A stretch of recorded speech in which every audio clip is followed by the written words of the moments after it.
As you can tell in the title, that's what the topic of today's conversation is going to be about in this video.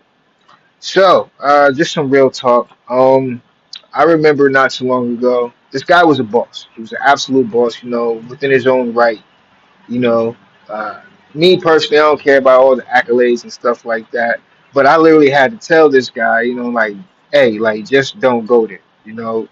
And even in my earlier years of entrepreneurship, being an independent contractor, I even learned then that there were two topics that you should really never speak on in business, and that's politics and religion. And the reason why is because both of these topics are emotional landmines. Specifically in the EEOC, Title VII states and prohibits discrimination based on religion. So if your policies or speech even favor one belief, you open yourself up to legal fire. And the same thing goes for the political side as well. Some conversations dip into wage laws, unions, social issues, such as a lot of people are touching on right now, and these topics are already protected under the National Labor Relations Rule.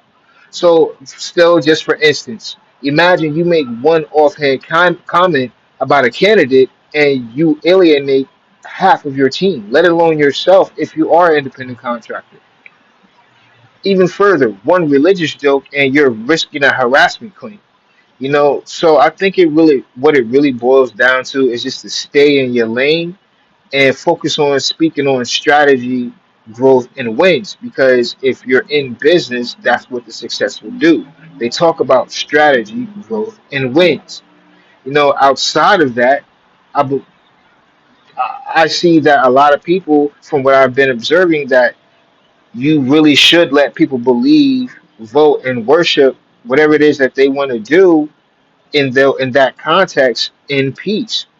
And if you really want to dig deeper into other things like some other case studies or insights that seem to be very controversial and touch on a lot of different topics, maybe even how to speak more powerfully instead, hit up my blog. I'm gonna leave the QR code. Right, matter of fact, I'm gonna leave it over this way. I'm gonna leave it over this way. And just go ahead and scan that. Pause the video right here. Take some time out to scan that QR code right there. And other than that, don't sleep on things like this. Protect your business, build trust, and stay sharp. With that being said, ladies and gentlemen, this is your man Shelby, founder of SCDSC. Y'all take it easy. Deuces. I'm out. Y'all be easy.